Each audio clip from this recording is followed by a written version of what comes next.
يا صف السلام عليكم. بكرة الزعيم في موعد مباراة مفصلية ومهمة جدا في مسيرة الفريق. الكل بيسأل عن الجاهزية والتشكيلة المتوقعة. المريخ محتاج يدخل المباراة بتركيز عالي، خاصة في موضوع الهجوم، لأنه ما شفنا منهم شيء في آخر مباريات. وأيضا تمركز اللاعبين في الوسط أو استغلال الأطراف بشكل جيد. الخصم ما سهل، لكن روح المريخ لازم تكون عالية للثلاثة نقاط دي. وايضا والله وبكل صراحه بانجورا في المباريات اللي فاتت ما قدم الاضافه المرجوه وما وصل للشباك. عشان كده انا شايف انه من الافضل غدا يبدا موسى مويس كمارا اساسي.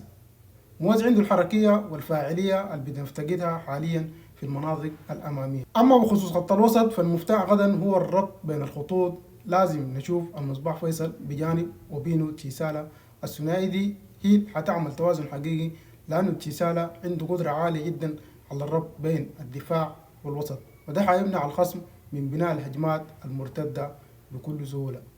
ده رأيي الفني يا أخواننا لضمان السيطرة على المباريات. هل تتفقوا معي في إجلاس بانجورا والدفع بمويس؟ ومنو فيكم شايف إنه ثنائية المصباح وتشيسالا هي الأنسب لخط الوسط غدا؟ اكتب لي تعليقك تحت في الكومنتات.